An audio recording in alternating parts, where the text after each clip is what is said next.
boy. What's going on? We live with the new Blurred Order on a Saturday. You already know what it do, man. We're gonna get right into it. I don't even want to waste no time.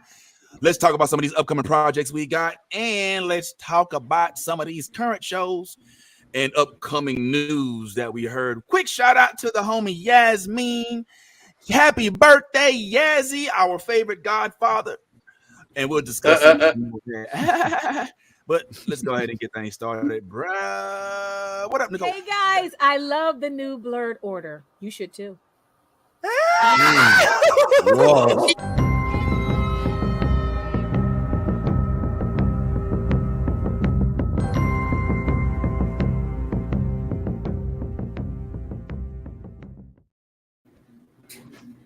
All right, just to kind of get things kicked off this morning, man, we got a lot of upcoming projects to discuss, one of which is the Transformers Rise of the Beast trailer is out, and we're going to watch the trailer here in just a few moments.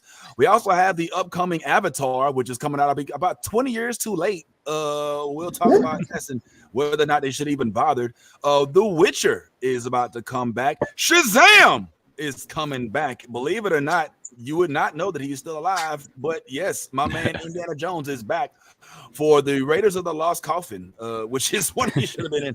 No, just kidding. Hey, yo, guess what? Willow is even around. There's a whole lot of stuff to discuss, y'all, and we're here to talk about it as we do in weekly fashion. I'm your boy, the real Vince Taylor, obviously here with the rest of the crew. What's up, Blurs? We got Nolly on deck. We got Ty on deck. We got Steph on deck. We got Tyrone on deck. And as we discussed before, Yaz is out being a good godfather she had a birthday. Happy birthday, Yaz. Happy birthday. Happy birthday. To you. Happy birthday to you. Happy birthday.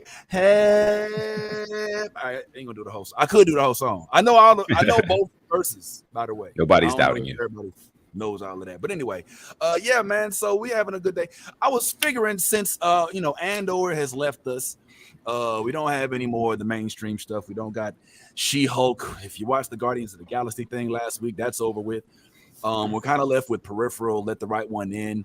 We're kind of left with shows like that, which are good shows, but they're not like mainstream. But some of these projects that are upcoming look to be fairly promising. I'm not sure. So I figured we talk about some of them. But I won't lie. I'm interested in something that Ty brought up right before we started the show. And he kind of made my jaw drop. You say there's an upcoming, before we get into the trailers, the first one being Transformers, and we got a whole bunch of trailers to go through today. Ty, I just want to pick up on what you were saying. You're saying that there's possible news of a Green Lantern show on HBO Max, potentially being in production or being in the works. What was you saying? Well, I mean, the discussions have been in place for a long time, and now that James Gunn is kind of taken over over at DC, most recently they've been talking about possibly doing a series on HBO Max for the Green Lantern. Now right now they have Peacemaker, Titans, Doom Patrol, and there's a Batman series that will be kind of focused around the Penguin that should be dropping soon. Daniel, which Lantern though? That is what is being discussed. Right. Whether or not they are going to go the Jon Stewart route or just go with a multiversal cast of just a whole bunch of different Green Lanterns. And they haven't decided which route they're going to go. I think right now the news just kind of is out there, and now you have all the fans kind of speculating who they want to see as Jon Stewart. Vince, you'll be happy to know that your guy's name has been thrown out there immediately. Tyrese? John David Washington's name has been thrown out there. His name has been thrown out there. Why y'all hate on the boy because he's 5'1"? It's because he's short. It's not. anything to do with his height. It's just that you're very adamant about this guy, and I just don't know why. I haven't seen He's anything up. Denzel's son, bruh. He has a Well, future, obviously, man. I mean, Michael Jordan had 2 sons. That doesn't guarantee you a You got future. Scottie Pippen's life right now, you know. So, I mean, I don't know how much of a bragging like how much of a brag that is. Hey, I got your old lady. Literally. I don't mind black folk having nepotism babies, though. I mean, I think it's something that we should be able to have. So, I feel the support, Vince. I think John David Washington's got to, I still think he's got to carve out a spot for himself, so he's not just Denzel's son. But hopefully there'll be a role for him that'll do that sometime soon. Yeah, man. Yeah, that's my thing. Like, I don't have a. I like the fact that John David Washington is able to at least not embarrass his father. Yes. Who is the most well-known black actor in the history, I believe, of all time. So he has big shoes to fill, but I mean, I think that a comic book role could be monumentally transformative for John, and that's why I'm rooting for him. But Ty, as usual, is hating. And that's what it is. But it is what it is. You know what I'm saying? Sinestro ain't got shit on me. I'll watch that show. Yo, so I'm here for the Green Lantern. What y'all don't know is that the Green Lantern, like, it embodies not just humans, but like races. And like, so I'm interested to see a show. And the way that the HBO shows have been going, not the CW shows that are on HBO Max, but the shows that go directly to HBO Max, they end up being fairly decent. The Watcher, the Witcher, Watchmen was one of the best shows on TV. Peacemaker, one of the best shows comic book wise on TV. So if they're talking about doing something with the Green Lantern Corps, bruh, I can only hope that it'll reach the levels of those other 2 shows. You know what I'm saying? So that made me happy. As long as that disco ball is in it. A disco ball. I want to know that origin story. And the red dude all the way to the right, sperm baby. Yeah.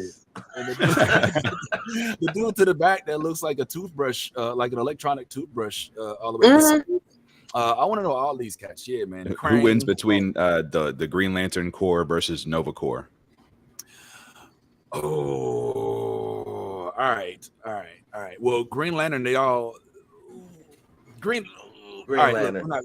We're not. I think it's fair. I think that's fair to say Green Lantern Corps. Well, the problem is with the Green Lantern, it's all about the rings, right? So I mean, you could argue that if you simply strip the rings, then Green Lantern Corps can't beat nobody. You know what I'm saying? It's really the rings that give them their power. But you trying to make this a 3-hour show, and we ain't gonna have that today. You know what I'm saying? So we'll discuss that a little later. Also, Steph has come upon an interesting array of posts from somebody she follows online by the name of Akasha Cosplay.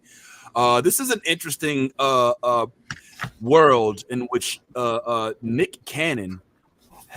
Somebody has given us. Well, Steph, could you elaborate? And we'll go over this a little later. So, what's this dude talk about, man? This is one of my internet friends that they do some really amazing cosplay, and right now there's this trend where I'm pretty sure that they put these pics together in an AI generator. People are, I don't know what app they're using, but doing like AI generator pics. There's some privacy issues with that. We can talk about it if you want to. So consider if you want to do that or not, because there's some real sketchiness around them owning your data. But anyway, they generated these really interesting pictures of themselves in all kinds of different looks, and then wrote this amazing, hilarious story about a dystopian future in which Nick Cannon has inseminated thousands of women, and there's like a class war between his children and the others who are not descendants of Nick Cannon. And this individual is like an undercover rogue agent trying to represent the underclass of people who are not Cannonites. And it's amazing. So I can read a couple of pages if y'all want to come along on this adventure ride, but it just is really making my day. It is very inventive and feels like something that could be on TV. I like it. Sounds like Black Dune. I like it. Yeah. Black Dune. It's This is a celebratory segment to big up Black creatives and to show how like we can take a story like Nick Cannon's and turn it into I mean, because when he started talking about it, I was like, yo, this is actually intriguing. Like the Canaanites, like there's an actual thing called Canaanites. Yeah. You know what I'm saying? Yeah. Like and so I'm here for it. So I say we get into that in a little bit, man. So stay tuned, everybody, as Steph and the rest of the cast are going to go through the dystopian walk through what it means to be in the Nick Cannon universe, the Cannon multiverse. But I figure right now, man, before we get into that, just to go over a couple upcoming attractions, things that we're looking forward to, one of which we've already discussed is the Transformers upcoming movie. I do have the trailer here ready and set to go. Why don't we go ahead and give it a gander, guys? Here it is for your viewing pleasure, the upcoming Transformers movie. Yeah, it was all a dream.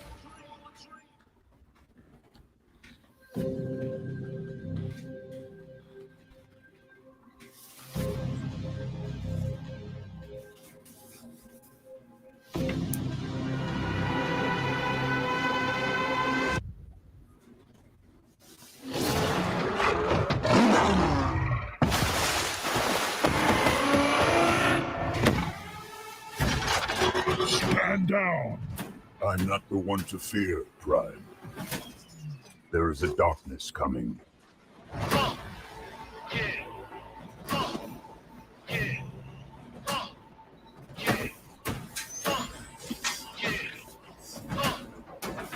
It was all a dream. Pull over! I'm not driving! And if you don't know, now you know.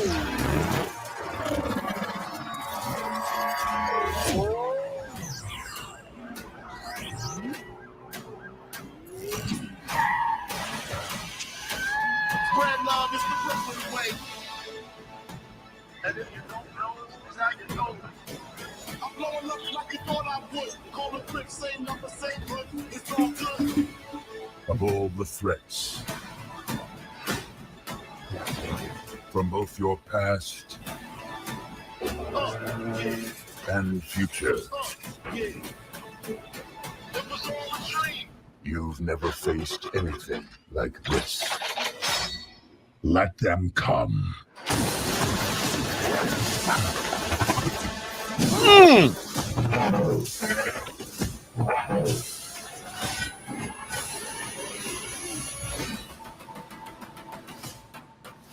And if you don't know, now you know. This can't be real. This can't be real. Oh, it's real.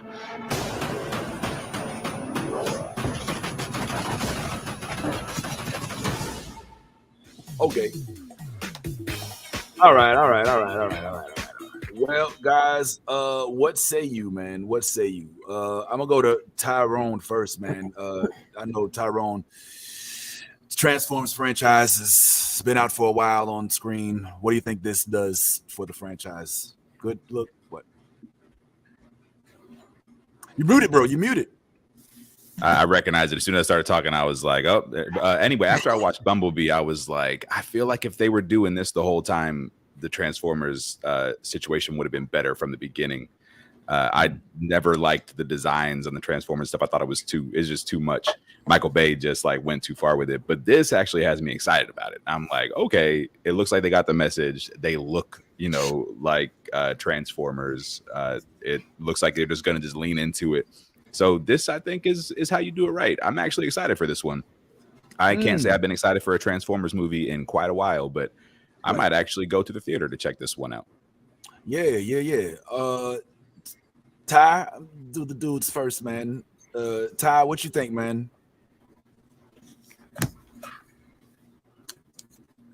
You on mute too? What the hell, bro? This is a Ty problem. We having a Ty complex. My bad. I'm super excited though. I was just looking at the cast, and Me too. obviously, we have Anthony Ramos. You got Pete Davidson. Toby in Nagwe, I think is how you pronounce it, his last name. so he's gonna be in it. Michelle Yao. Michelle Yeoh We is The the queen. whole reason. yeah, we have her. I'm just looking at this is a pretty decent cast of stars, and yeah, just from the visuals, um the Bumblebee movie kind of really, put set Bumblebee aside, and to see Bumblebee again, on screen is always a pleasure. But this one looks like it's gonna be pretty dope, man. Like it looks like they might have, dotted their I's and crossed their T's this time around. So yeah, if this is what I think it might be, this might be what we all wanted in a Transformers movie. So we'll have to see. Nolly, you a Transformers fan? You like the original cartoon? Did you get like do you get them for your kids? Do you know? Have you ever heard of the Transformers? Oh wait, I'm not muted. So as a kid, Saturday morning cartoons was the shit. You'd watch X-Men, you got Transformers. I love Transformers. When the movies first came out, I was like, it's just a bunch of explosions and nothing's really happening. Things are happening, but nothing's happening. I have a love-hate relationship with the movies, but I still go see them because it's Transformers. Right. But this one I'm kind of excited about. Okay. It's giving a glimmer of hope, and I'm here for it. Okay. All right. What about you, Steph? Your love-hate relationship with Transformers too? I'm vaguely a Transformers fan. I saw the Shia LaBeouf movies. Is he in all of them? He's not in all of them, is he? Nah. That's No, over. just the first Okay. two. Yeah. So I guess I saw the first two, and I found them enjoyable escapism. I'm not like an expert in the canon or anything, but this looks good. I saw some melanin. I always like that. Yeah, it looks like fun. I'm not going to be there opening night dressed up as a robot, but I'll see it. Oh man, it is a colorful cast though. Like it? I was looking at the IMDb, and like usually you have to scroll before you start seeing people of color, and I was like, what? Right off the bat, the first people? Okay, hell yeah. Yes, Well, I like that. I mean, that's yes, there are people of color in the cast, but let's not pretend like it's a predominantly colorful cast. I mean, especially as it pertains to the voice actors. Some of the folks that Ty was talking about aren't actual actors. Aren't in the movie on screen. What's up, Steph? I just want to quickly add, I like this idea Tyrone presents of the scroll test. Do I have to scroll to see a non-white person? That's a good barometer to use. That is good. Like that is good. Got to be careful because that also includes, like I said, these voice actors on here: Michelle Yeoh, Peter Dinklage, Pete Davidson, Warren Perlman. These folks are not actually in the movie. The actual casts of people that are be seen on screen, as you did mention, do appear to be folks of color. Now, of course, then that means once you pass the people of color test, then you go on to the colorism test. You know what I'm saying? So you have to. There's a few different sequences you have to get through. But outside of that, which I'm sure we'll discuss at length when the movie gets closer in June. I just want to say my opinion is I think that the movie looks like it's going to be promising. I do think it gets us back in the spirit of being excited about Transformers again, because let's keep it real. We lost our excitement for Transformers under Michael Bay. Like we did. Yeah. I don't know what happened. It felt overexposed. It was too much. I mean, it just got to the point where the movies, I'm going to keep it real. I'm going to say something I ain't even proud to say. I didn't watch the last one, not Bumblebee. I saw that. But like the one where I think there was what was it called? It was like they tried to do like Dinobots kind of in the last one, I think, and it just didn't work. I can't remember if it's not the Fallen. It's not the Fallen one because I saw that one. It was like the last night. The last night it was. Okay. Transformers Last Night, and I started watching it. Even my daughter, she was like, "Yo, you gotta watch it. It ain't that bad." I was like, "Cool." And when I started, I was like, "This is the same movie." I was like, "It's the same movie." You know, so I was like, "They can't make this like it's the formula had been too duplicatable in my opinion." So that's why I stopped even paying attention to to Transformers movies. So when I saw that this one, first of all, did have, as quoted before, people of color that are in the main cast, which is automatically intriguing. I saw that it was centric to the animal bots, i.e. the Dinobots. more lore, more canon that came. We even saw in the cartoons. I like how they're leading into that. And it just looks like they're not going the same exact route that they have always with all the movies. So it looks a little more promising. Still hoping to get something on Cybertron one of these days. Tyrone, I don't know if they have enough balls to do that. I know they tried on the beginning of Revenge of the Fallen, but it seems like they're avoiding doing anything centric to Cybertron. It's always on Earth. Yeah, and I think that gets a little old. Yeah, centric to Cybertron, I agree with you. They need to just bring like 1 or 2 humans to Cybertron. Like we should have a movie off Earth. But in the Bumblebee movie, they did have like a couple scenes that were like pretty extended scenes that were on Cybertron and actually really good. And I was like, this is how a Transformers movie should be. Like Bumblebee teased it, and it looks like we might get something more to that effect in this movie. I think they're going to bring us back, but it won't. Like you said, it won't be the center of it. Of course, like everything else, it'll take place in New York. Yeah, man. And but well, hold on. It hasn't always been in New York. Transformers, they've been staying out of New York. I think they did like DC. They were all over the place. So to be in New York is actually fascinating. That's intriguing to me because you could have a whole building that's a Transformer. You know what I'm saying? So like that one toy. I remember that toy. Yeah. Well, I don't know. That might have been a GoBot.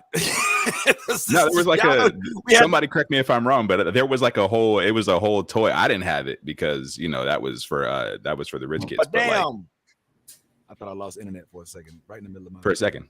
But you're back. I did. God damn it. And shit, evidently they can be computers and internets, and they tapping into boom hacking boxes my joint right now. Boom boxes. Oh yeah. And also I'm glad that they can introduce. I'm still wondering what's their and we'll move on after this, but what's the holdup on Ronimus? Why haven't they introduced a new age yet? They cannot depend on Optimus all these years. Optimus does have children, one of whose prominent son is Ronimus Prime. And I just don't understand. We already got a Hulk's son before we got Prime's son. What's up, Steph? Why can't they depend on Prime for all these years? He's an alien robot, right? Like, does he age? Is that well, because it's the same reason you can't depend on, say, I don't know, like Superman for every single movie. Like they even had to make Superman a back burner issue in the most recent Justice League. He was half impotent for half of the movie. Like I just think you have to have multiple characters that can carry the franchise. Okay, you mean plot wise? There's no literal reason though that he can't. Oh, I don't think that they can't have Prime in the movie. I just think that each movie should not be Prime centric. The same way Luke Skywalker isn't centric to all Star Wars productions. Bumblebee, like Tyrone said, was a good way to show, look, it's not, but even in that, Prime is still the supreme leader. He's still in it, but he's not the center of the focus. That's all I'm saying. You're trying to dethrone the king. I see what you're saying. Well, no. See, you make it sound as you make it sound like I'm coming for T.I., and I'm not. I'm coming for. I'm not even coming for I'm just saying, at some point in time, this generation that's being fed the Transformers movies is going to be tired of seeing Optimus Prime in every movie as the hero. It's about and Bumblebee as the sidekick of that hero. They're going to have to evaluate their decision on keeping him as the standard bearer of all things moral. And I think that Ronimus Prime will be an easy way to add to that allure. What's up, Ties? The Ties coming at me, man. What's up? I was just gonna say that I think the point of continuing the lineage of Optimus Prime is important, but for all of the fans who didn't grow up with the Transformers, Optimus Prime's voice is probably more important to the live action movies than Optimus Prime himself. He has one of those voices, which right now I think is presently being voiced by Peter Cullen. I think that's who is the voice of Optimus Prime. But it's one of those things where you know how Cap used to, when Cap dropped the Avengers Assemble, it was like that was like So what it allows is it allows you to develop a relationship with an Optimus Prime, and then at some point you do get rid of them. But when you do that, you've already developed a fan base that can appreciate him to the point where it resonates like a Glenn killing. You know what I'm saying? Like on Walking Dead, like it's like one of those, like when we do lose Optimus Prime, it's got to be one of those. Oh my God, moments! It's got to be it's got to be that. And until we get to that point, you're gonna see some Optimus Prime, and so get used to it. I'm not mad at Optimus Prime. I don't need people in my DMs and my comments coming at me because I came for Prime. I love Prime, and his voice is iconic. We all know that. I ain't trying to say that. All I'm saying is, it might be smart for the Hasbro / Transformers franchise to consider alternative ways of presenting a moral standard bearer. Because if it relies on one character, period, that is an unsustainable model for the entire, future. I think it would be smart in this movie, perhaps, to kill off Optimus Prime. Let us know he has a son. Let the son come on into power. Let a few movies go by. Then, bam, all of a sudden, you got Optimus Prime returning. Now you got the return of Prime. And it's a whole thing. You know what I'm saying? Like, learn from the comics. They do this shit in the comics all the time. They kill Superman, kill Spider-Man, kill Batman, kill Robin, and they bring them back. I mean, they just got to, I'm just saying it. Consider it, Hasbro. So you're thinking like maybe there's like an end credit scene where he's like, oh, that's just my Haitian name. My real name is Romanus Prime. And then it's like, oh shit, like is it like that? Or we're actually gonna see a pregnant robot? Like that's what I want to see, a pregnant robot. You're talking about them having kids, and I didn't know this was a Transformers thing. That they are out here just are they fucking Transformers are fucking? Well, there are woman Transformers, and I mean, I think that they build their kids. I don't know if it's a whole sexual thing. Oh, that's you have sweet. to go to the to trans like Legos, just like doing Legos together. Yo, I don't know. These are the questions. These are the movies that I want to see. All right, well, you might have to check out. I don't know. There's sites for that, homeboy. Transform. I don't even want to accidentally say, yeah, man. But anyway, let's get that. I think that makes sense. But that's just me. I'll end on the whole Transformers. Look, Zack Snyder gave us a pregnant zombie. Why can't we get a pregnant robot? Like I'm just saying, like let's make it happen. All right. Fair enough. Okay, on to other projects. And we'll bring back the Transformers topic later. But in addition to other planets like Cybertron, let's not forget about Pandora. Pandora, of course, the home of the Na'vi, which will be premiering this year in the upcoming, long-awaited Avatar sequel, which has only taken 100 years to make. Let's talk about the trailer real quick, and let's discuss afterwards. I think Nolly had some very interesting views about so let's talk about this on the other side. All right, y'all, here we go.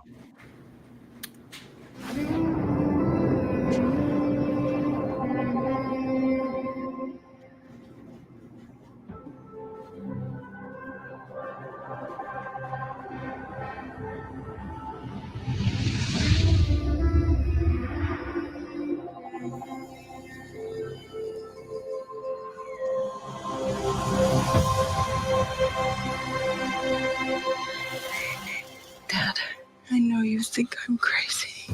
Never mind those big rocks. But I feel her.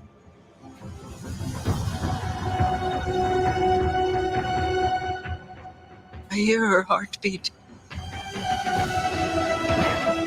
She's so close.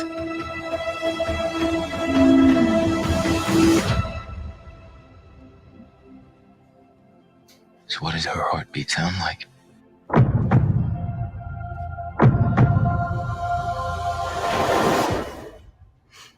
Mighty.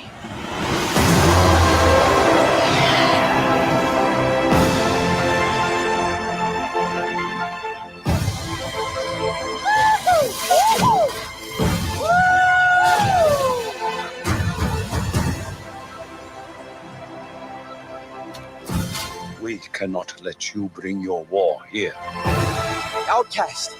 That's all they see. I see you.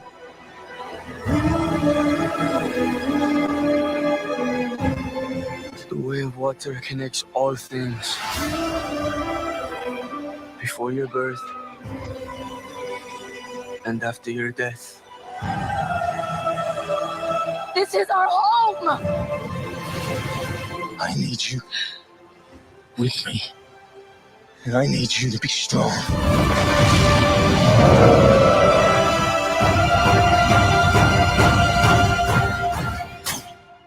Strongheart.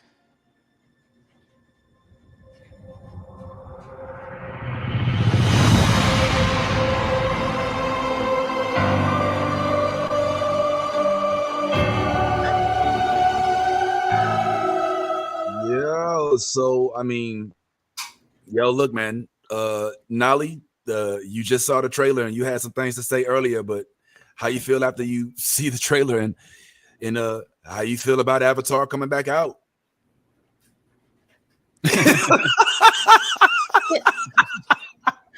Who asked for it? Who did? I feel like this is just a little ego trip for Mr. Cameron. He's like, I had a vision and y'all must sit through it. My guy. They literally said it has to make $2 billion in theaters to break even.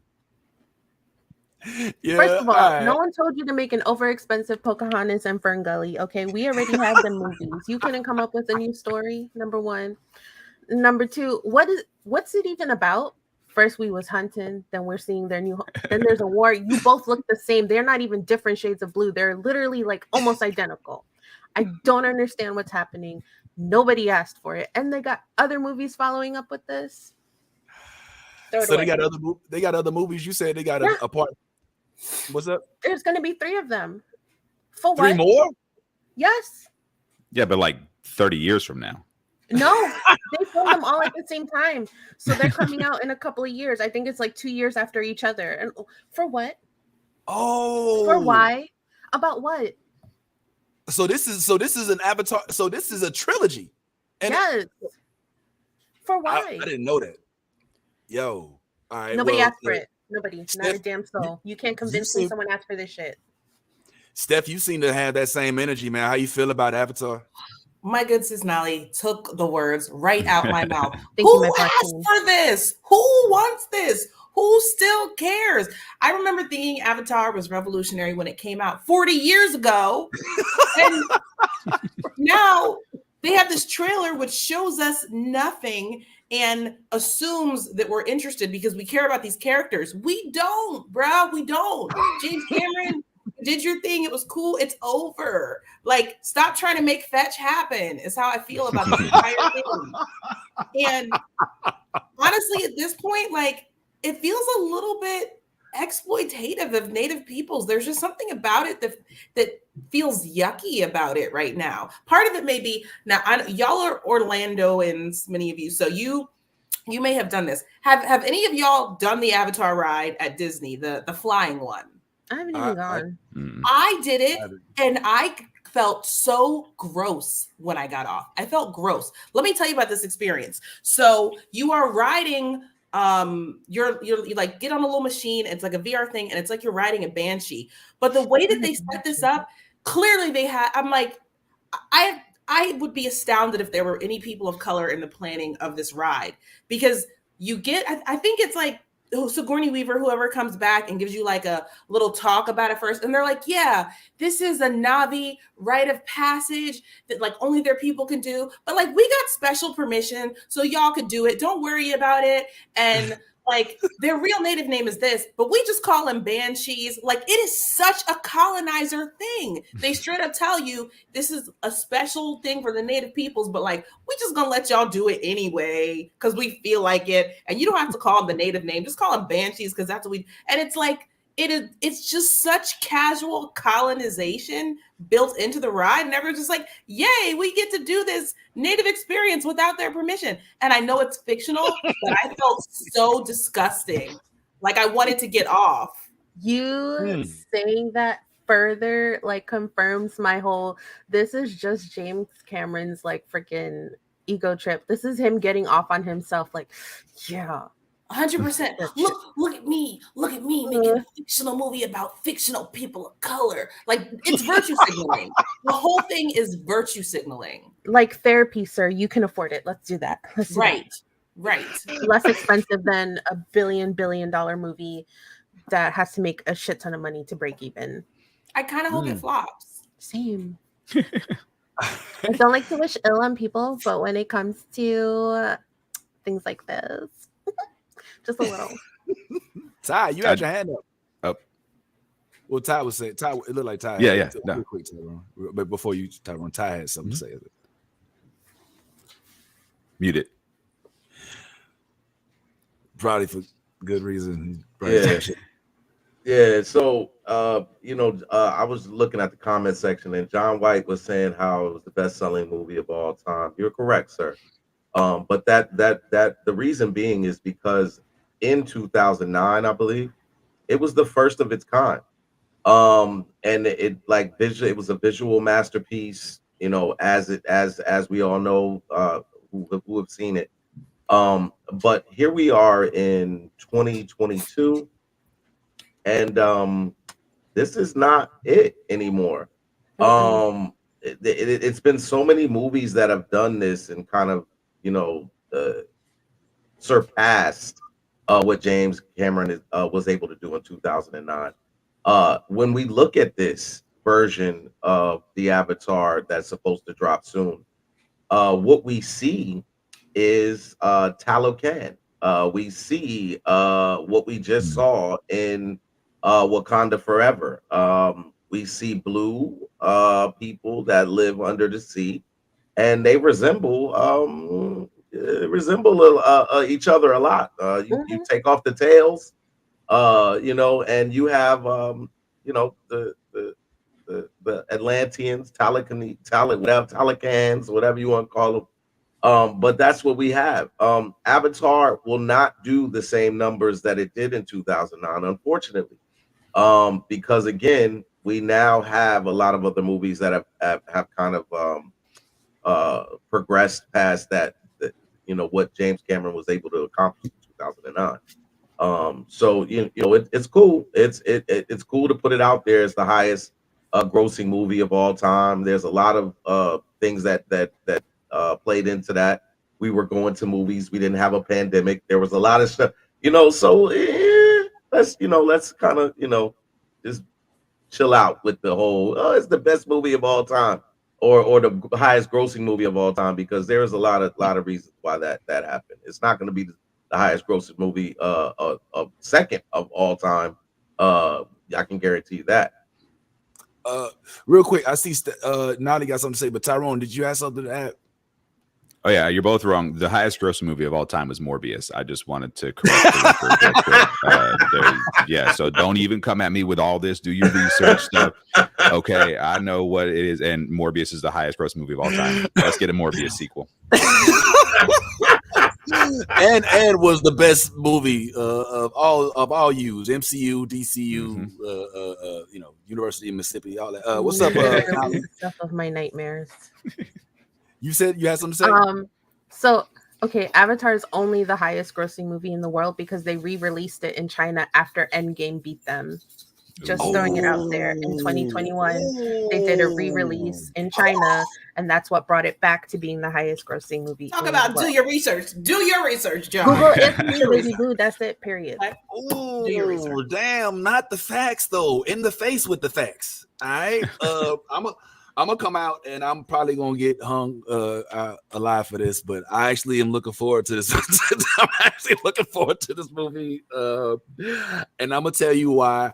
I know the fact that the colonization thing. I know that's the hot topic, but as a visual phobe, as a guy who is like just really into art, who really is into colors, who almost like drools every time he sees the ancestral plane because of all of the colors involved.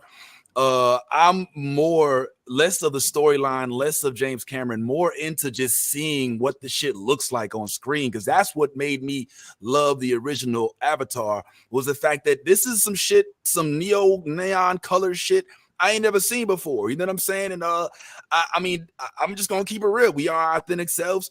I dig that shit. You know what I'm saying? I mean, I those colors is dope. And frankly, I thought that Liza Alonso did a fairly good job of voicing his character. I thought that the attempt to kind of to go undercover colored people was a little off-putting. But I did think that there was some pretty dope performances, even though they were done via visual, whatever the fuck, all that. So I will suffer the ranks of the remainder of the panel with the looks and with but I'm just gonna keep it real. Like I'm not as angry. I do like the concept. Excuse me. I do like the visuals.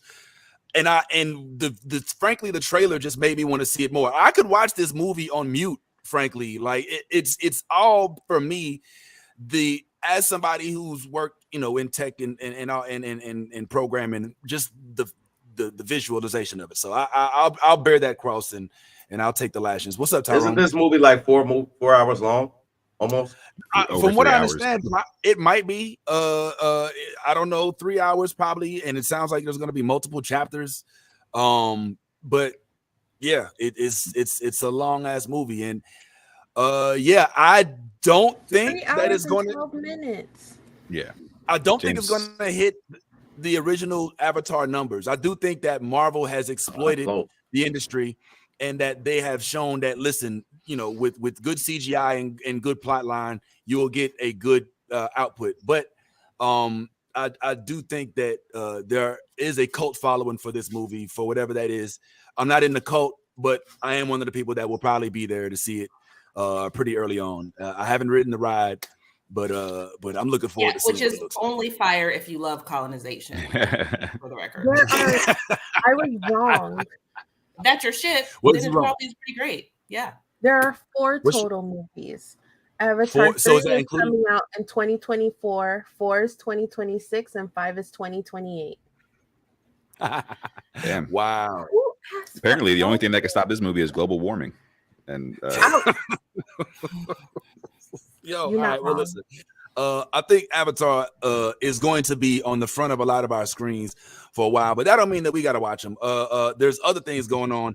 Now, in the world of superheroes, we just came off of the best movie, I think, of the year. Is going to win awards. We know right now that our man Ryan Coogler is basically opening up the door to accept Academy Award invitations. I mean, I think that's one of the reasons. I think Stephanie was highlighting in the group earlier this week that he's tweeting out, the fact that it's being heralded as brilliant, this, that, and the third. Do we think that Black Panther?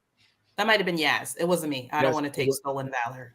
Okay, no worries. All right. Well, what say you are quickly the prospects of our movie Black Panther being actually nominated for some awards, and which ones do we think that we would nominate those for? Steph, let's go with you real quick. I would love to see it. I think Angela deserves Best Actress. Mm-hmm.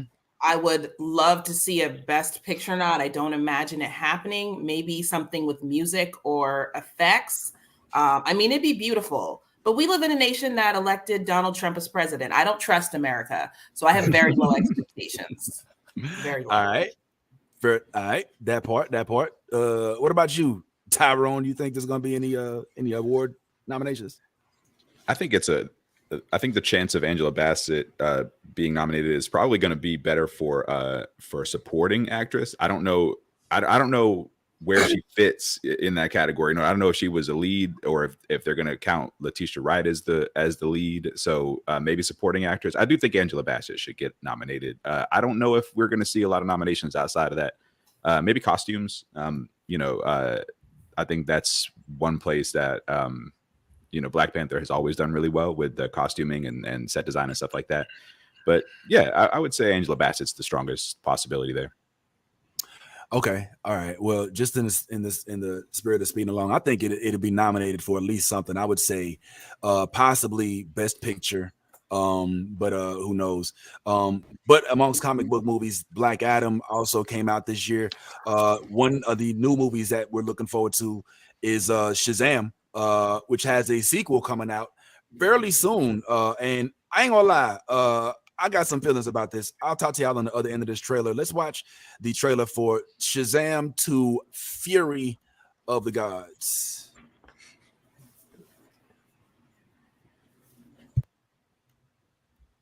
Being honest, like, what am I even contributing? Ow! There's already a superhero with a red suit with a lightning bolt on it.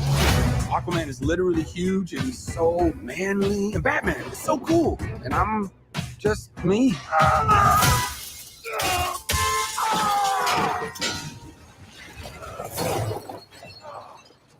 feel like a fraud. It doesn't matter. Anyway, the wizard gave me superpowers. And then everybody got superpowers. Where's everyone going? To fight crime? Okay. Now everyone's kind of like doing their own thing, and I'm the only one trying to keep it together. You understand I'm a pediatrician, right? Come on! Now let's get down to business. Listen to me, Billy. The fate of your world depends on it. The daughters of Atlas are coming for you. Children stole the power of all the gods. This is very personal, Billy.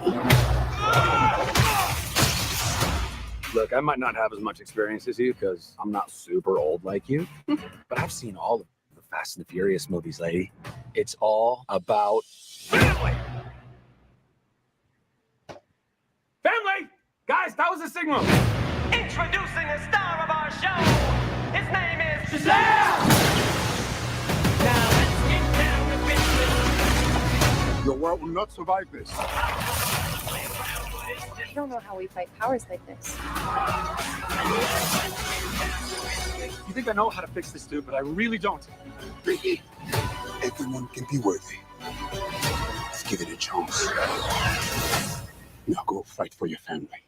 Go fight for the world. Hurry, step right up. You wouldn't want to be anywhere else in the world right now. I just threw a truck at a dragon. I love my life. Let's get down to business. Let's get down to business. Can I get a witness? Tyrone, thoughts, bro, Hi. on the trailer? Megan Good, Lucy Liu. Those are my thoughts on the trailer. Those are good thoughts. Great thoughts. Period. Amazing thoughts thoughts. there. Beautiful thoughts. Ageless, timeless, classic. Now, this movie that Shazam was one of the better DC movies that came out over the last several years. I think I still stand by that. It was a good movie. I don't know if it's going to. Just based on the trailer, it looks like there's going to just be like a lot of recycling of, the joke that he's kind of like a, hapless hero and he's a kid and stuff like that. And it's just like, I'm a kid, I'm a superhero. This is cool. Like, I don't know how much more of that is going to be able to carry, the movie. I hope that it goes to a different place and starts to evolve a little bit. I think I would like to see more than just him being excited every time he does something like a superhero. I think we need a little bit more, but I don't know. It looks like it's going to be fun. I think it'll be an enjoyable couple hours. So yeah, I'll go check it out.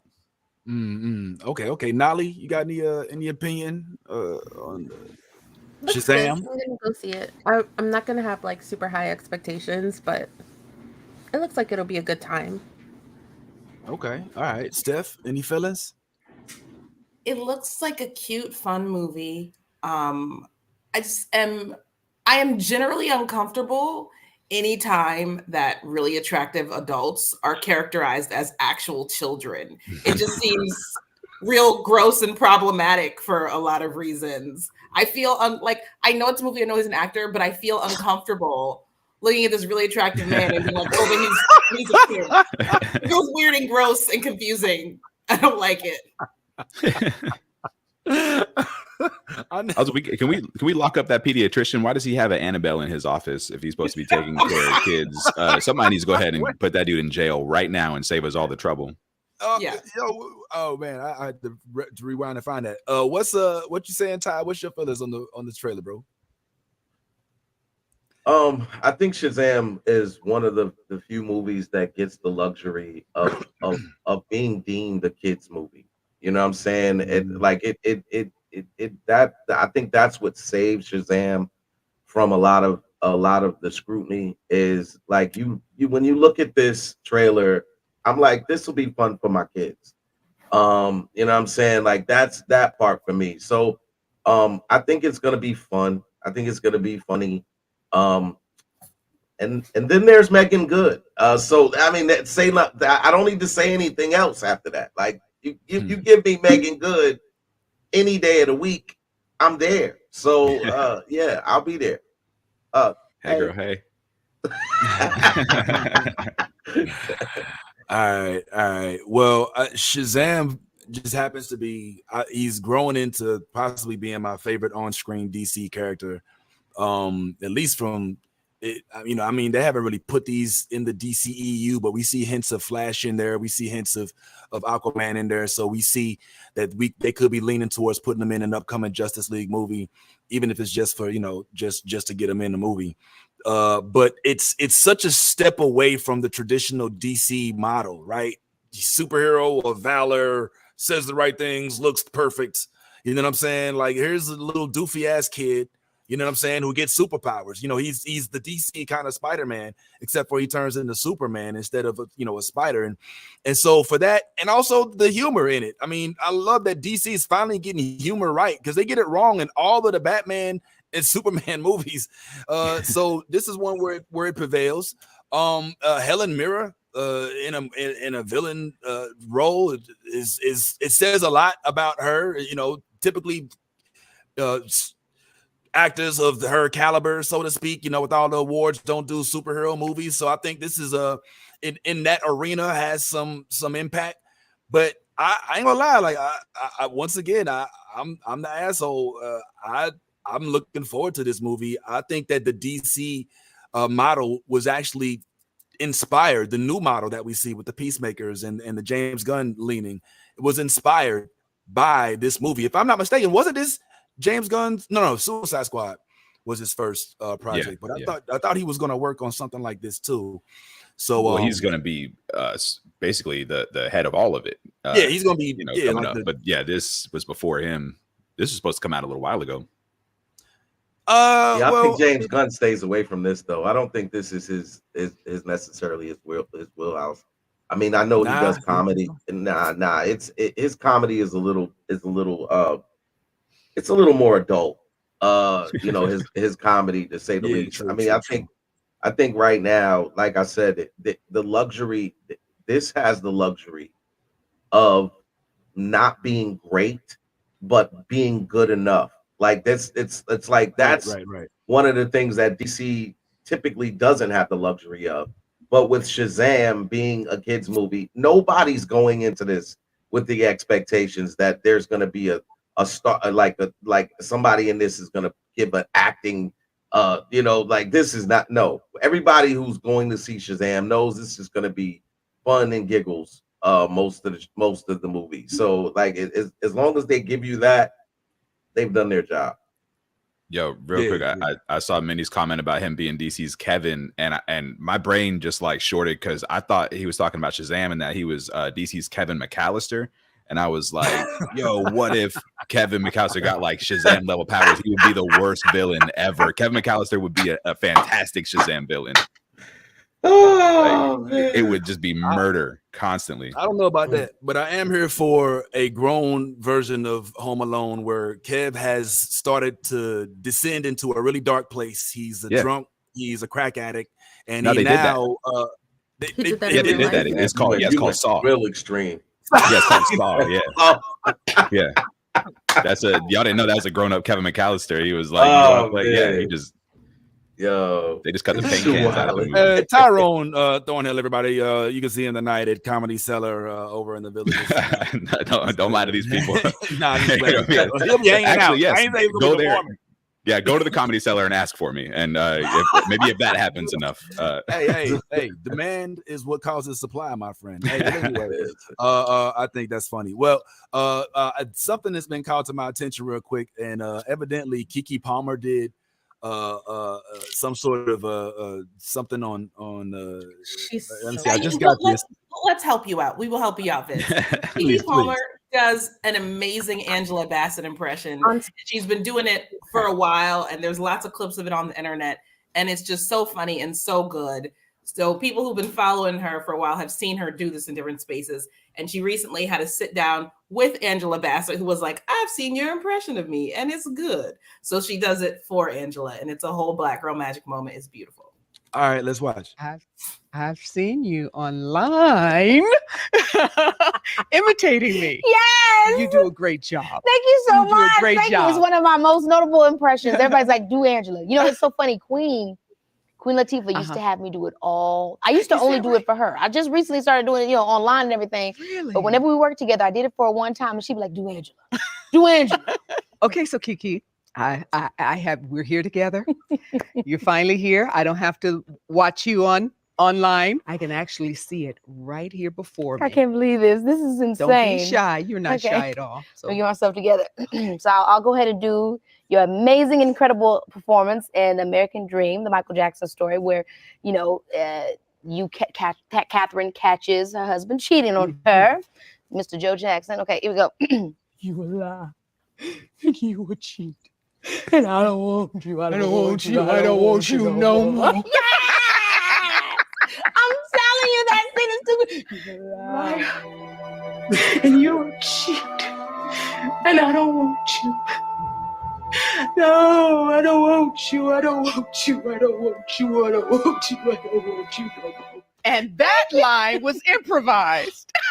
Now let's get into it. All right. So what you think about that, Steph? What we saying here?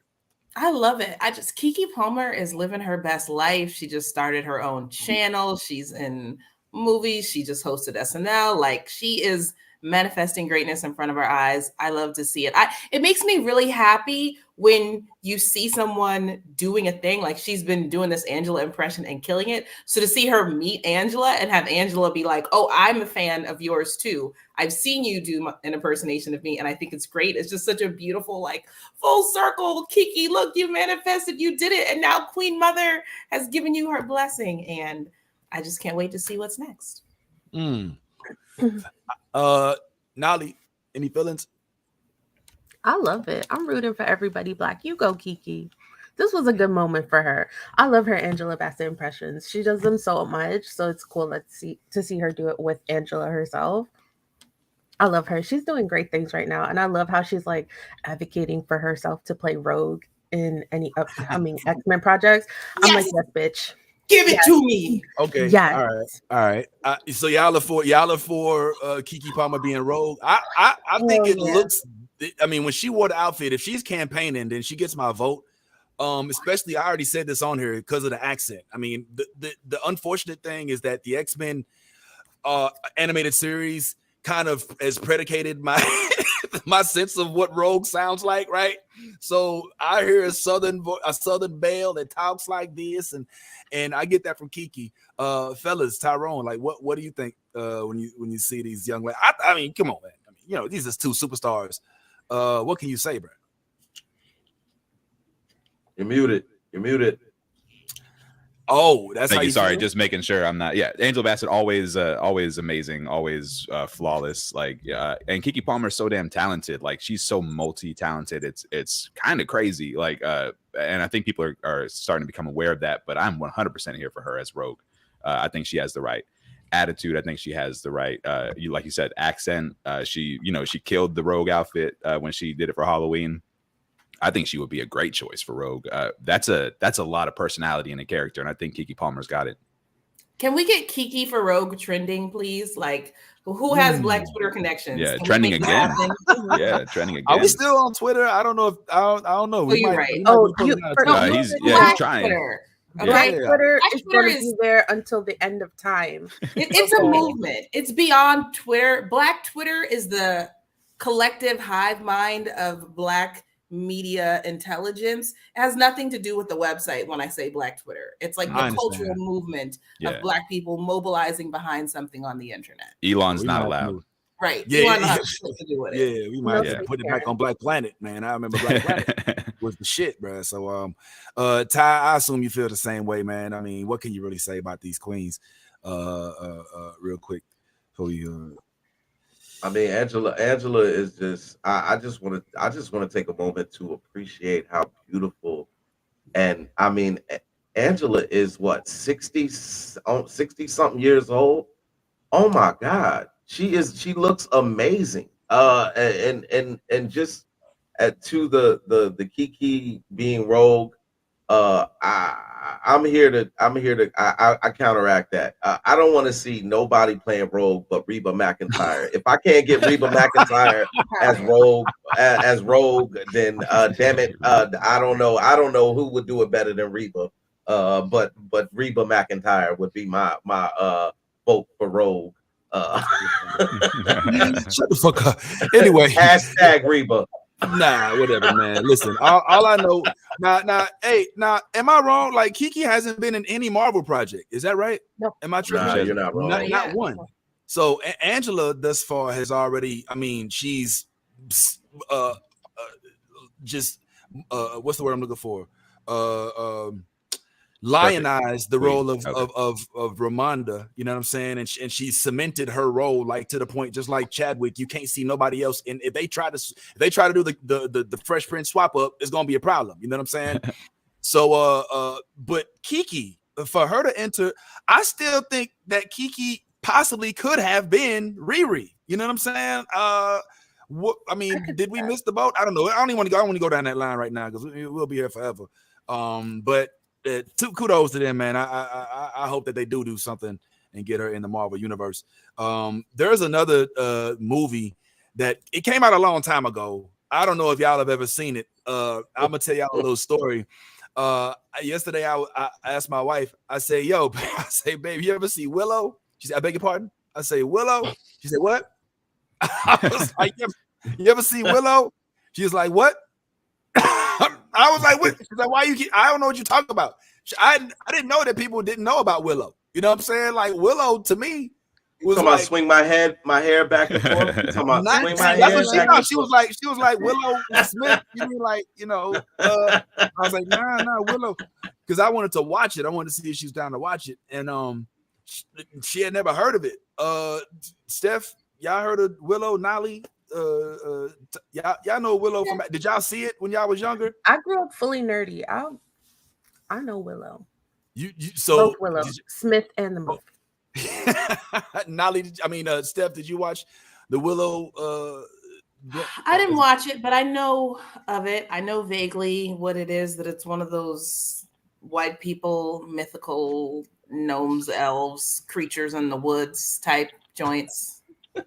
That's exactly what it is. To a T. It actually started. I can't.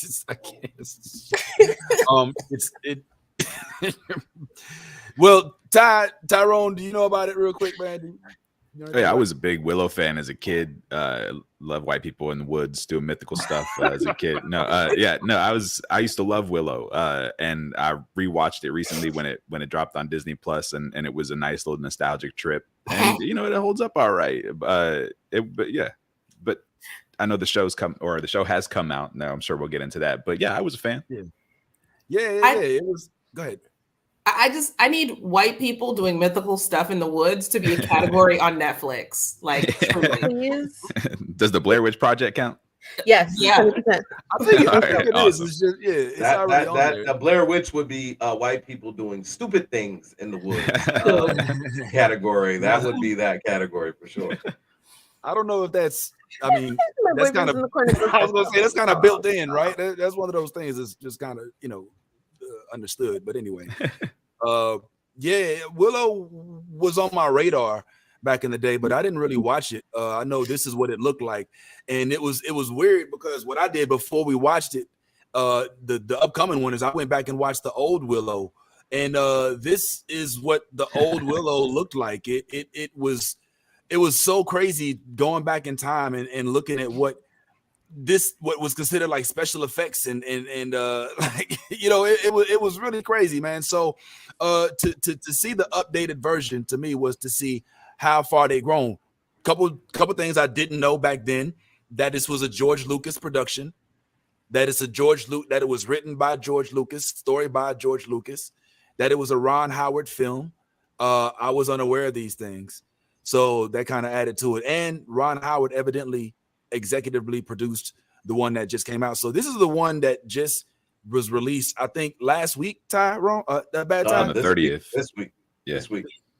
This week. Okay, so we got 2 episodes of this out now. This is what it's looking like. I don't know if y'all gonna be down for it or not, but let's take a look at what Willow is giving. And then after that, I want to get into Steph's dystopian universe of of the Canaanites. But here's some Willow. You think you know what is real and what isn't. What is light? What is dark? Now, forget all you know. Come with me. Willow. We're looking for the sorcerer, Willow. I was told that once long ago you defeated the forces of evil. You remind me of your mother. My dear friend, I thought I could prevent all this. I was wrong. My brother was abducted. The world needs you again. It needs your magic. Follow me.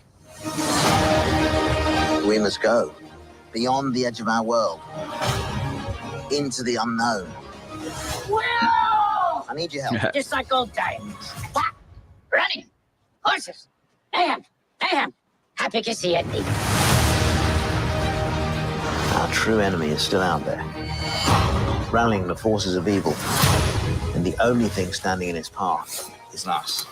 I'm going to enjoy this. If you're thinking what I'm thinking, so am I. I doubt that very much. Take him to my tent and make sure he's tied up. I don't know. See, that kind of sounds like we're on the same page. When I was a kid, I used to play at being a sorcerer, visiting strange worlds, fighting monsters. Run! Never thought I'd actually really do it. What the hell is that?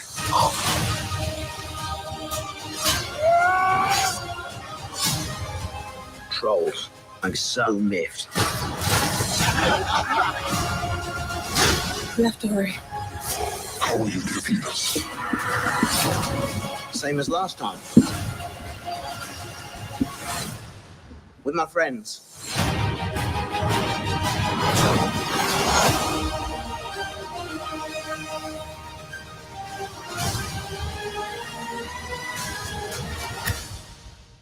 All right, man. Willow is out already, man. And some of us have already seen some of the first episodes. Tyrone, I believe y'all. I saw it too. Tyrone, I think you saw at least the first episode. Yeah. Ladies, I'm assuming y'all probably haven't. We didn't really talk about this one coming up. So let us tell you whether or not you should waste your time on this show thus far. Ty, you've seen it, man. What's your first, like, keep it 100, man. What's your first thoughts on what we've seen on this show so far?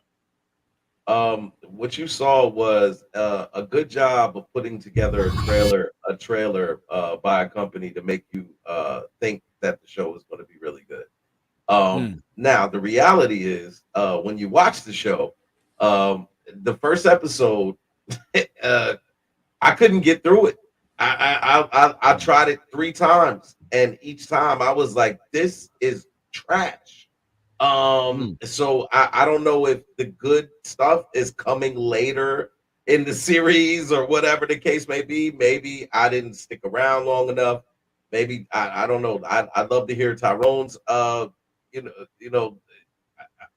because I didn't like it at all. I didn't like it at all. Okay, all right, Tyrone. So yeah, they spend the first probably like half of the first episode like just character introductions, that kind of thing. Here's your people that you're gonna be rooting for, and here's why, and that kind of stuff. The episode definitely does turn into like, okay, here is the story, here's the conflict, that sort of thing. I actually enjoyed it. I think it's lighthearted. It comes out after House of the Dragon, after Rings of Power, so like that's going to be the comparison. But this is a much lighter hearted, a much like I want to say corny, but in like a fun way, like in a Willow way. It's a specific tone that Willow has, and I like it. I think the monster or the creature design is really cool. The effects are fun. Like it's got it almost somehow has that like tactile 80s feel with updated special effects. So I'm actually enjoying it. By the end of the first episode, I was like, okay, I think I'm gonna like this. But I'm not watching it like I was watching House of the Dragon or Rings of Power, because those are like epic and huge, and they're serious, and it's emotional stuff. This is definitely going to it's going to be a little bit campy at times. Yeah. I too have partaken of the cup of Willow. Oh, that doesn't sound the way I thought it. I've drink seen it up, man. Drink it up. I've seen the show. All right, let's just say, all right, and watch the metaphoricals. And I ain't gonna lie, like the first episode was tough. It was a tough watch. It was tough. It didn't get better. It got tougher and tougher. It's like watching Lord of the Rings meets what's that show with Archie and all the Riverdale? You know what I'm saying? It's like a Nickelodeon show, but with good production. You know what I'm saying? It gives you, the very first episode is all about like teenage drama. You know what I'm saying? Which is a turnoff for me, because I'm like, I didn't come here for that shit. You know what I'm saying? Stab somebody. You know what I'm saying? You know what the fuck? Like, do some shit. I mean, it gives you the mythical shit. I was very pleasantly happy to see the production quality increased greatly from the 80s version of Willow. Obviously, it has to, and I think that's what somebody came up with. Frankly, the fact that old boy, what's his name, Work Done, the star Walk.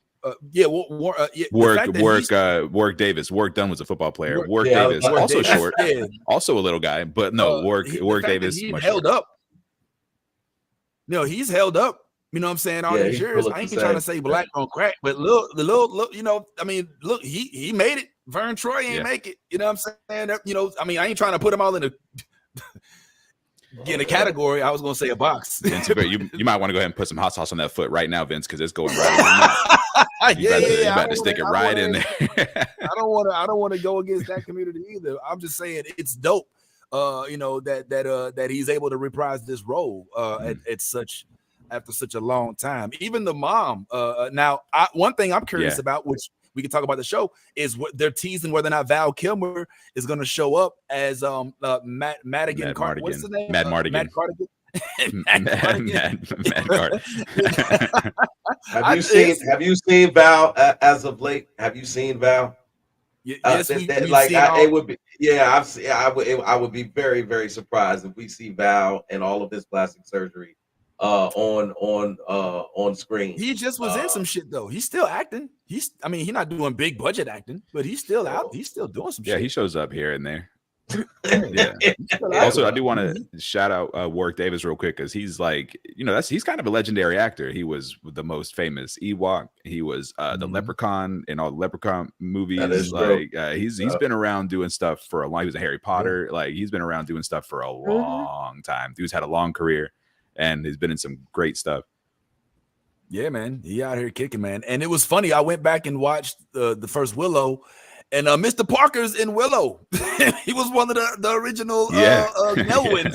Like Mr. Parker, like, goddamn devil from Friday, he was married to Miss Parker. I was like, oh shit, it's Mr. Parker. You know what I'm saying? Like that movie held. I mean, it ain't hold up, but I'm eager to see how this shit turns out, man. So anyway, we teased earlier, speaking of otherworldly stuff, man, the potential for a world to exist in which the overwhelming majority of the population has the DNA of one Nick Cannon.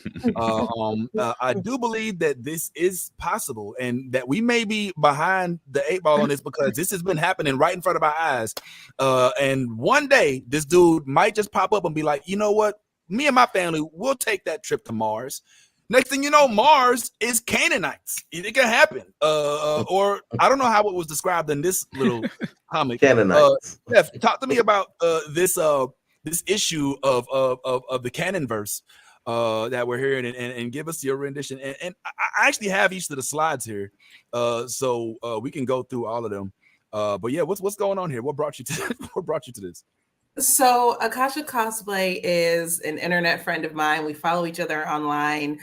They do some really amazing cosplays of all different types of characters. Definitely, I do recommend following their page. But you know, Black people are creative and have wild imaginations. And I think that the images probably came from an AI generator. And I think that, you know, they looked at the pictures and were just like, there's a story here, and came up with this incredible, hilarious story about a dystopian world where Nick Cannon has spread his seed, you know, to the furthest reaches possible. And there's a class war between his descendants and everyone else. And this person becomes a rogue agent to represent the underclass of people who are not descendants of Nick Cannon. So, if you will, allow us to take you on this journey. And let's just vision this as a comic book. All right, let's just vision this. This is story time on the New Blurred Order. And today we would like to introduce you to a quick story from Akasha Cosplay. All right. So the year is 500 AC after Cannon. Years after Nick Cannon began his rapid rate of procreation, now known as the Wild and Out Initiative. The world finds itself in what can only be described as dystopian hell. The following is my record of what has brought us to this point in history. Shortly after commencing the Wild and Out Initiative, Nick Cannon, henceforth referred to as NC, deduced that his current rate of procreation was unsatisfactory. Though concerted efforts, he devised a way to externalize his spermatozoa,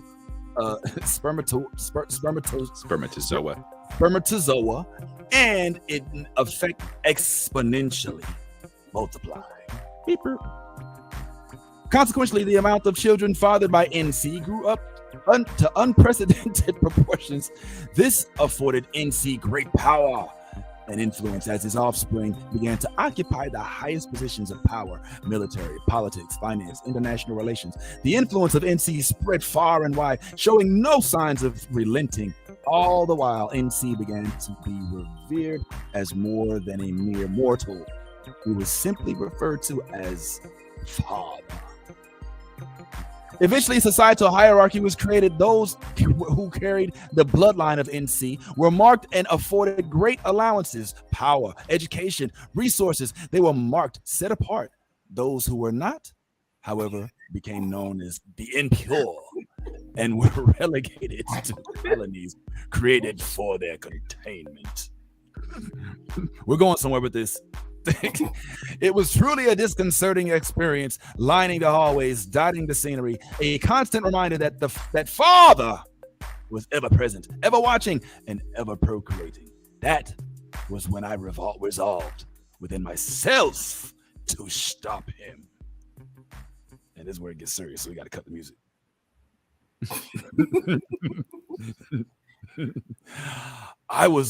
Wait a minute. Oh, shit. I think this may be out of order. I don't know. All right. That sounds about right. That's right. Yeah. Okay, good.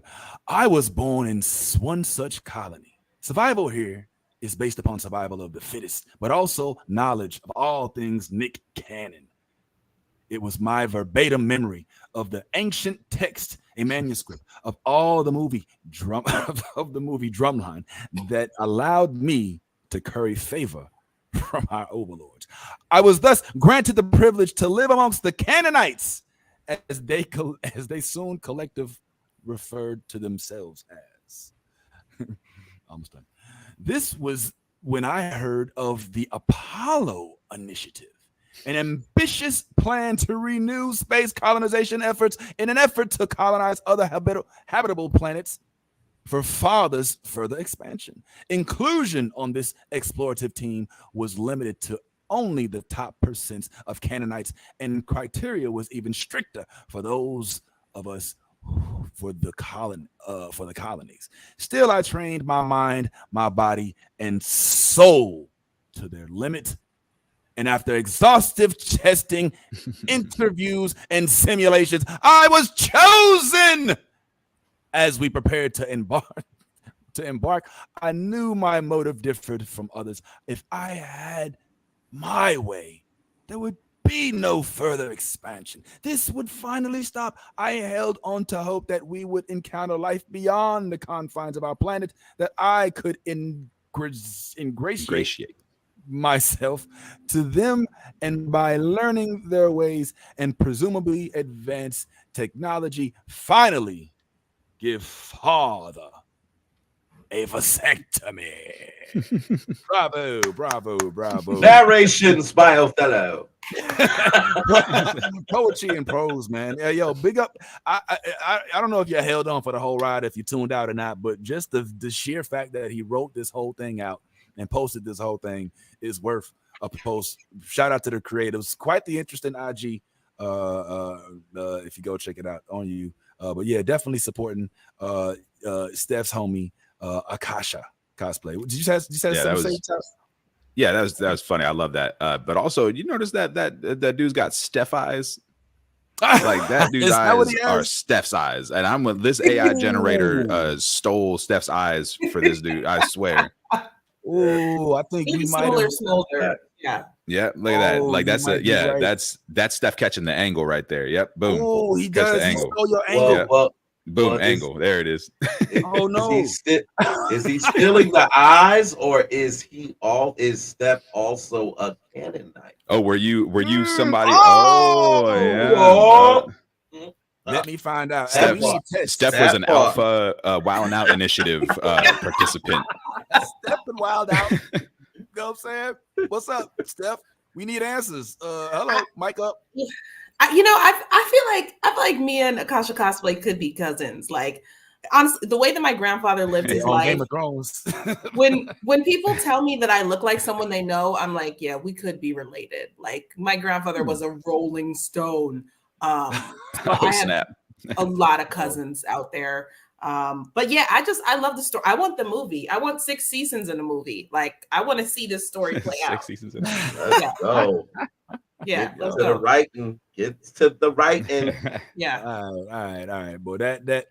I'm here for a Nick Cannon movie. Who plays Nick Cannon in a Nick Cannon movie? Because it can't be Nick Cannon. Me, absolutely me. You low-key got Nick Cannon vibes. Are you kidding, man? Listen, I will kill that role. I will win every award known to man, and they'll probably invent some new ones for me.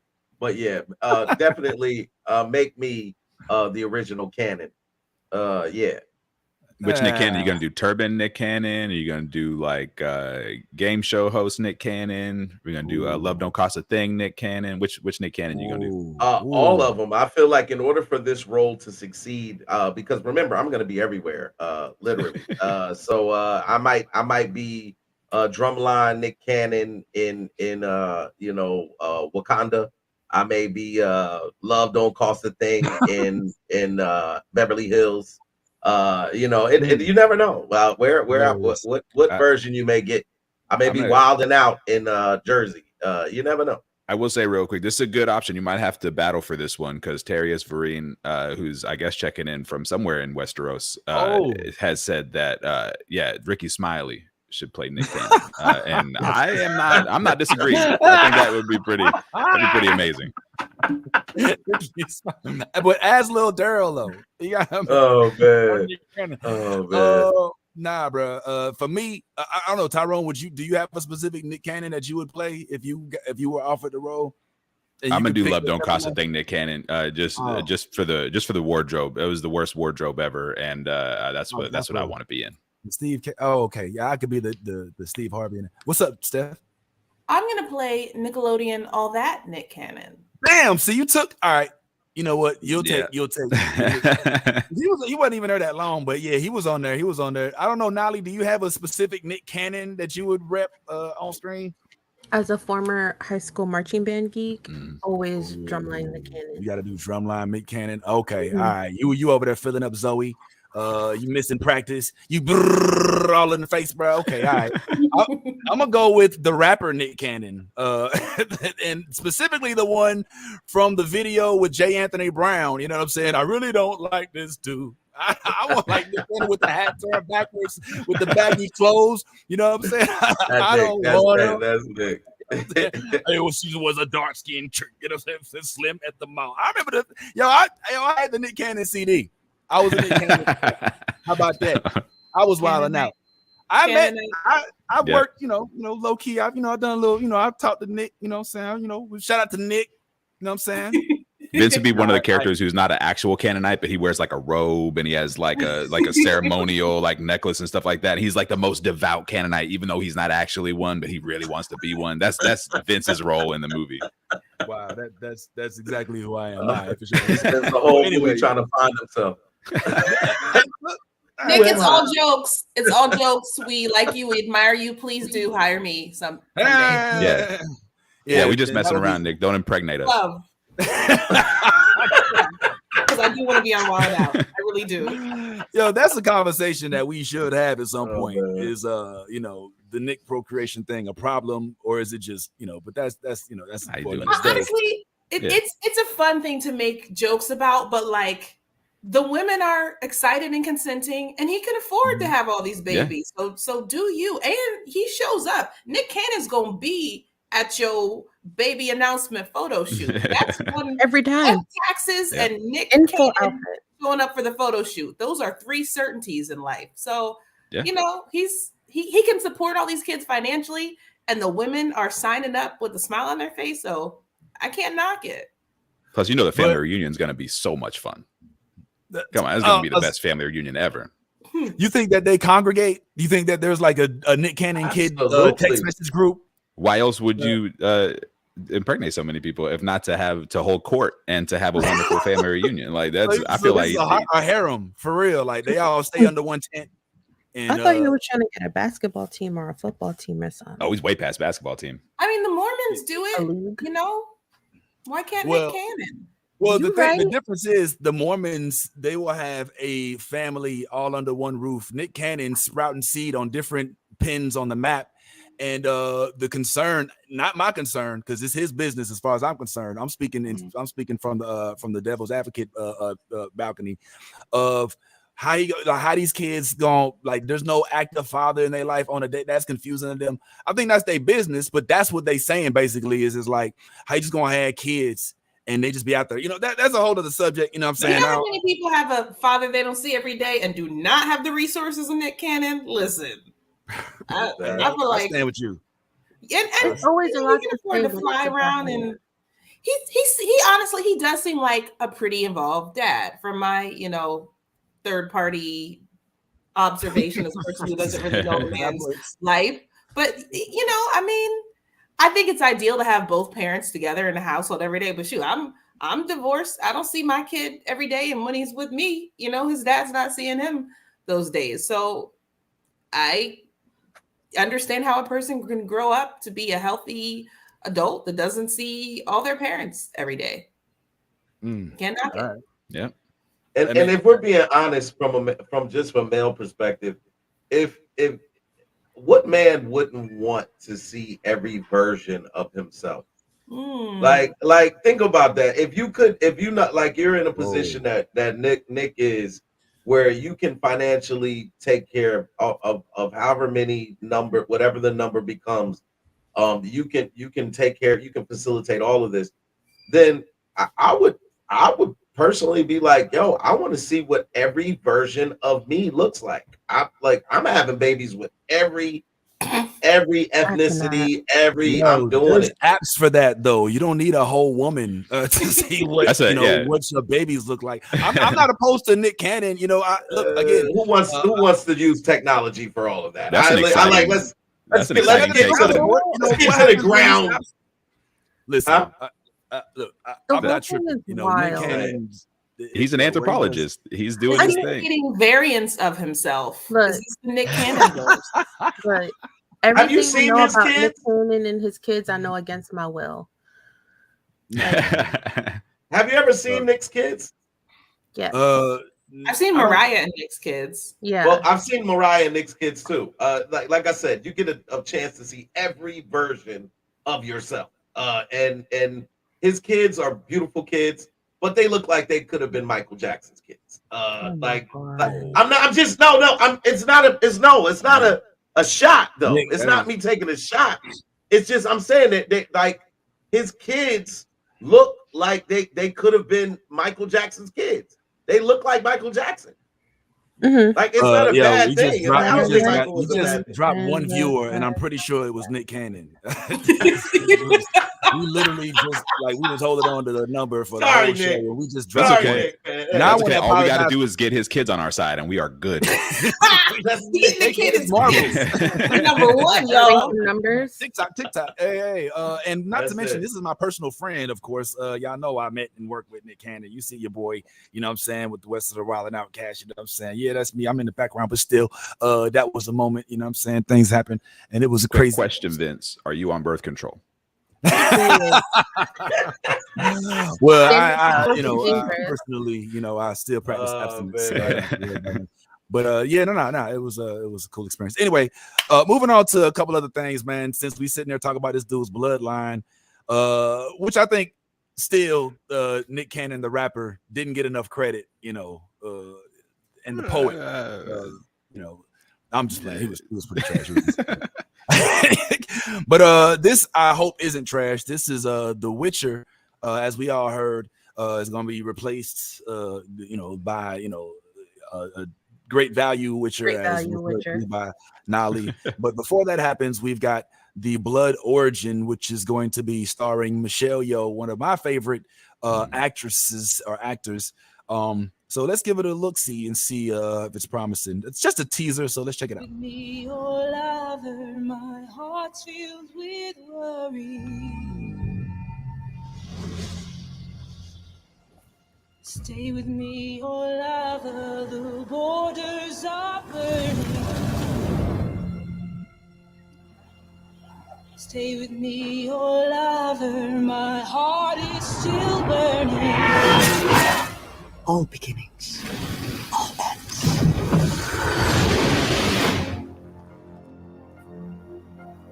A journey, take you away from me. As the rumble of walls sweeps down the valley.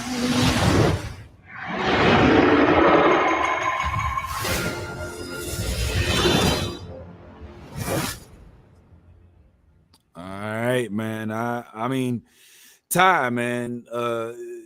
What you think about the trailer, man? What you think about the upcoming addition to the Witchers? I think as a DNA test for Welcome back to New Rockstars. I'm Eric Boss, and this is a breakdown of. Oh shit, my bad. I think as a DNA test for Nick Cannon's child, this is definitely going to be a good series. I can't wait to see how this plays out. I want to see who's the daddy. Okay. Tyrone, what's up, man? What you think? Yeah, I think it looks pretty good. A little 4-part event. I like that they're not like, hey, this might be 5 seasons. We'll see. I like that they're just like, hey, it's 4 parts. Leave us alone. That's good. Also, I'm wondering when does the Witcher album drop? Because every song that has come out of the Witcher stuff has been a banger. Like, when does that album drop? Please. The Witcher. Oh yeah. So you in the like Enya and nah, you didn't hear that? That song was good. And old dude with the toss a coin to your Witcher, like that dude. Like, I mean, come on. That, yeah. All the songs that they yeah. I'm waiting for the solo album. Hold on, man. Nah, because you wait a minute. I didn't really listen to the sound, man. Hold on, man. Lover, my heart's filled with worry. Yeah, see. Right, Stay with me, oh lover, the borders are burning. Stay with me, oh lover, my heart is still burning. All beginnings. All ends.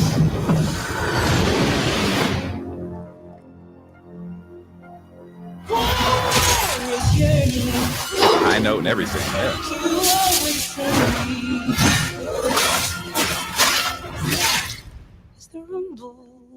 All right. You might be on to something. You might be on to something. I mean, I wouldn't, all right. Sounds like a theme. It sounds like a theme song for medication for gonorrhea. That's all I'm saying. Still burning. I was like, oh, she got medication for that. She was like, my lover, so stay with me, lover. You still burning? I was like, oh, he didn't get the medication. All right, well, hey, local health departments everywhere. Oh boy. Just a quick reminder, man. If you happen to be on, don't forget to follow us and subscribe to us on YouTube, Facebook, Instagram, Twitter, all of that good stuff. Man, I don't know. I dig the cast. All right. That looks promising, at least a little bit. I like the fact that, I mean, some will call this diversity casting, but I think it's, if the young lady, if she won the part, then she deserves it. We're seeing a lot of movement towards Black people being portrayed as things that they haven't been in fantasies and fantasy depictions, happening pretty rapidly over the course of these last few years. With Aneri, what's his name? Was from Arendir. Arendir, excuse me, from and Rings of Power, as well as the dwarf's wife, and a whole host of them, even some of the little Harfoots and just the general inclusion. I'm happy to see it. We'll admit, not to say this is new, in the original Witcher already Black elves. One of the main cast members was a young Black elf. So it's not different. Nolly, did you watch The Witcher at all? You a Witcher fan? Looking forward to this? I What you love think The about it? Witcher. I'm so disappointed that we're not going to have it anymore because nobody's going to watch Great Value Witcher. Nobody. They're going to cancel it so fucking fast. They're going to take away this was really one of the first good shows we had based on a video game, and you going to fuck it up. Yeah, it was. It really was one of the first shows. Steph, I remember you not being a fan of The Witcher, not really being into it. I think we talked about it before. And I watched enough to take it as a reference in an improv show. But that's about it. I like Michelle Yeoh. So is it Yeoh or Yo? How do I pronounce her last name correctly? That is a good question. I think we should ask her. Somebody I get always her on say here. Yao, and maybe I was wrong. I thought, I don't know. Okay. Yeah, I think we should find out how she says it. That's the best way I think to Yao. Yao. Is it Yo? Yao. Is it Yo? Yo or Yao? Is it Yao? Don't know your name, but it's Out of context, this is going to sound hilarious because it's just a bunch of us going, yo, yeah. Yo. Yo. Yo. Yeah. Yo. Yo. Dude, where's my car? I hope somebody just logged in that moment and just heard us going, yo. Yeah. Yo. Nope. TV raps. Nope. Yo. Show with you the rhythm as we get right to get raw. Yes, I beat the yo. I don't. Something like, oh fuck, what's his name? Jermaine Dupri. Yo. Yeah. There it is. Yeah. Google says it's Yao. Yeah. Yao. How is it? Yeah, that's what Yao. It's Yao. Yao. Okay. So I mean, it makes sense. It makes sense in Chinese dialect. That would be Yao. Yeah. Okay. What? Yeah. It would. Because letters are pronounced differently in other languages sometimes. Yeah, I don't even know if they're letters. Right? Sorry. Yeah. All right. Yo, let's move on and shoot. Look, I hope it's a good production. The best part about it is that we have no expectations. It has the benefit of being a prequel. so we don't have to. It doesn't have to live up to the Henry Cavill standard. It can be its own thing. You know, it could, or it can, be along the same lines as long as it's not trash. It just has to not be trash. And I don't know if Michelle Yeoh has signed on to any trash projects. Frankly, everything all at once was like one of the best movies of the year. If you hadn't seen it, if it's a sleeper. If you haven't, if I had heard of it out the blue, and I was like, oh shit, this is really dope. So definitely check that one out. So I'm looking forward to it. We'll see. But listen, those are some things that are coming up here pretty soon. We didn't get a chance to talk about the significance of the upcoming Belle being played on Disney Plus by none other than her. I think Steph was saying something about this. Steph, is this a win? You feeling this? Are you looking forward to Belle being played by her? You a her fan? What's up? I am a her fan. I enjoy her music very much. I love to see Black folks getting cast and everything. I'm not really a Beauty and the Beast fan. I think the storyline is weird and gross. I just don't understand why we are enamored with the idea of falling in love with an animal who then turns out to be a human. Cool, but like, I understand falling in love with someone unattractive and then he turns out to be hot, and it's like, oh, cool, like value that. But like a literal beast, nothing about that is cute or romantic to me. But I like that she's Black, so maybe I'll watch parts of it. Yo, is that all you read out of that? Is bestiality? Is like there's no magic love story? That's the point. Right. Bestiality is the theme. It's the theme. But Nolly, is she describing it right? She's not wrong. So Beauty and the Beast is my favorite Disney princess movie. I've already made peace with my therapist. I understand it's Stockholm syndrome. We've already moved past it. I will not let it go. I totally agree. But I'm here for her being Belle. Okay, I'm here for her voice. Beautiful. Can't wait to see what she does with the songs. I'm ready. Okay, see that I think is what is the real attraction. But due to the success of Cinderella with Brandy, you can only imagine the only Cinderella we recognize in this house. Exactly. I mean, listen, and this, as for me and my household, and that goes for this broadcast as well. Listen, only once my Cinderella had braids. Hallelujah. And so this depiction, I don't know, man. Now I ain't gonna lie, it doesn't make me. I'm not gonna watch it. You know what I'm saying? I'm happy for her. I might, let me not say that. Let me put my foot back in my mouth. I might watch it because I do have 2 daughters. All right, one of them's kind of young. It might come on the screen. I don't know. But we'll see.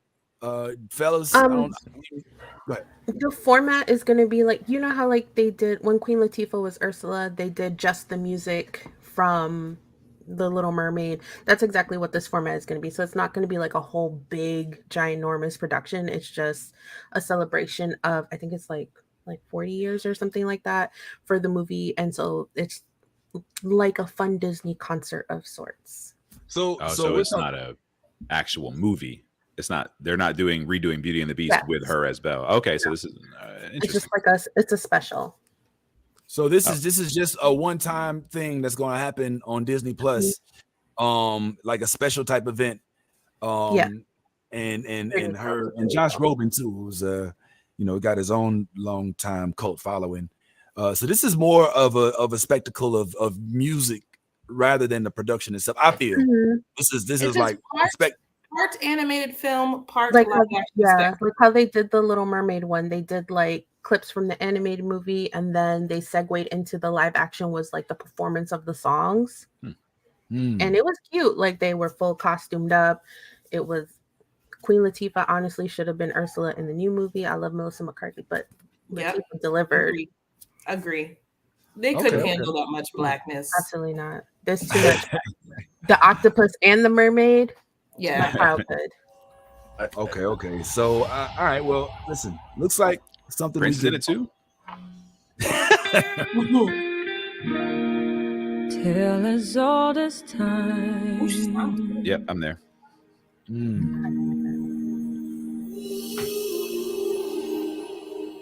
All right, Oh dang. my God, they Hey, made her take off. They made her take off her glasses. They made her no, take no, off her no. shades. What? But she I was got to like, see look, her we're without getting one, glasses. bruh. That's the best She just teaser I've ever seen. Look, pulled my Cinderella has micro a braids and my Beyonce, Belle had a guitar. Chloe Bailey. She just pulled one. I thought she was gonna hit the next. She didn't even hit the next. Bruh, Nope. that She said, was "I'm back." brilliant. Boom. Show Yeah. up on Showtime. That's how you make an impression. Mhm. Yo, okay, I'm intrigued. I mean, we'll see what happens, man. I don't do musicals like that, so I love her, but if I'm I'm really kind of tired of Disney with these like really stop giving us these recycled movies. Why don't you open the door for Black creatives to come in and create characters within the Disney universe? Like instead of redoing a Belle or redoing a Little Mermaid, allow some of these Black creatives to come in and write new storylines that now present Black heroes and villains and princesses and princes and all of that kind of stuff. But this just keep on recycling stuff, man, where Disney just continues to make all of the money. It's like, oh, we'll put a Black face on something we did years ago and keep collecting the same money off of it. Yeah, and then appear as though we're all for the culture. That shit is like, I'm over it, Disney, because y'all ain't doing nothing. They're not really doing anything. Like this is like we like, oh yeah, yo, I'm here well, all for right. it and Well, everything. let me come in and not cape, but let me interject and say Disney at least does have a few projects on the rise that are that are written by and produced and directed by Black people. There's an animated series set in the future. I think it's called oh man, I'm gonna fuck the name up, man. But let me see. Upcoming. Damn, I should have did. Are you talking about the one that's the newest one that's about to drop? Because if that's what you're talking about, again, look at who wrote that movie. Look who stars in that movie as the anime. You talking about the animated joint, right? There's an animated series that's set in the future with that from what I understand was a little more Black centric. Let me step back because I don't know that. I don't want to sit and claim to know. I just wonder if it's the new one you're talking about. But let's say this: Disney is going to do these stories over and over anyway. All right, let's just put that out there. Like with or without us as the lead role, Disney is going to recycle these because from their perspective, they are reintroducing these stories to more. We don't give a fuck because we say like, bro, all right, enough. But our 4-year-old, 5-year-old daughters are saying, what is this beautiful? What is this Beauty and the Beast? You know what I'm saying? I hadn't, so to them it's worth it because they re-spark the interest every generation. Now, having said that, if they are going to redo it anyway, do we opt to be excluded? Or are we like, look, fuck it, we'll take the bread. In fact, yeah, we'll take the leading role. We'll reshape the image of the portrayal of the princess, the main characters, the leads going forward, if that's what you're going to do anyway. Or do we say, no, we're going to only support it if we own the rights, if we're the only ones in it? I mean, are we talking like absolute progress? Or, I guess this is what I'm saying. I don't know if I have a point. I guess that is my point. Nolly, what's up? So I think they've done a better job in recent years with coming up with Black projects and stuff. Like we started off Small Princess and the Frog, which was I have qualms about because half the movie she was a damn frog. But in terms of other projects, with Disney's animated stuff, we had Soul. Marvel gives us a lot of good Black characters. I think them redoing the old stuff to show a different face to the newer generations who are just now growing up and weren't exposed to what we had, which was pasty white princes and princesses the entire time. I think it's, I'm annoyed by it, but I think for our children and future generations, it's better because it's a better picture of them. Right. Okay. Yeah, man. I mean, I'm interested in. We run a little low on time, and looks like we may talk about some of the shows. We were going to talk about Peripheral and maybe talk about Last of Us, but maybe we'll save that for after or maybe another week. But yeah, Steph, what do you think about that? Like, what Ty said. I mean, I agree with him that they are definitely looking to tap into the culture. There's no doubt about that. But does that also validate our value by having to?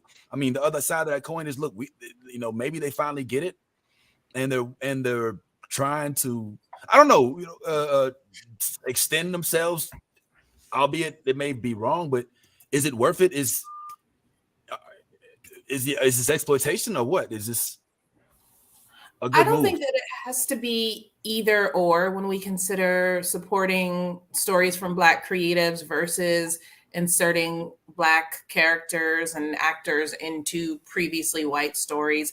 I think we can do both. I think there's power in that. And I love to see Black stories going mainstream. Like you see white kids dressing up as Black Panther. Everybody loves Wakanda. I think that's incredible. I would love to see more all Black worlds and stories being universally loved. That actually is a goal of mine to write a property like that. But I'd have no problem with Blackifying everything. I'm here for that. Okay. All right. I'll just say this, and to it, I want to make sure I say this right. To a starving child, a crumb is a delicacy, and that's that. I'm just saying that because that as long as they can continue to give us crumbs, and we continue to take them, and that's what we'll have is crumbs. And that part is the part for me where I'm like, Disney, if you want to really do something, allow new upcoming Black creatives who have let's get Akasha their own platform to write these storylines about the Canaanites. I mean, because like as funny as that is, I would love to see a actual animated version of that storyline because I think it would be hilarious. I think it would be telling, and you could just have a lot of fun with it. But it also employs.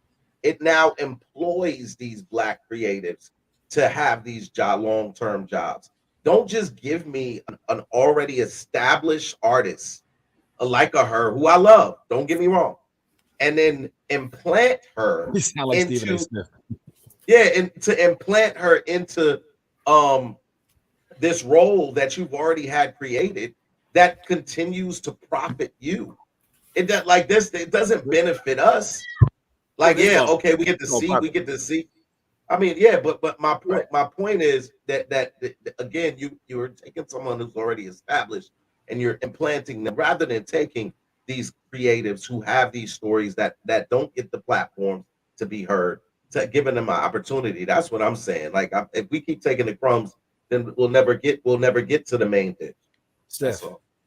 I think Bad Time makes an excellent point, but I think for one, we give Disney too much credit to assume that their true motivation is to uplift Black stories. Absolutely, what you say would be the better way to do. Disney's a corporation; they want to make money, and they're going to do it whatever is the easiest, most effective way. So recycling their old shit that they already own and plugging a couple Black folks in to get more support is the smartest thing for them to do from a corporate perspective.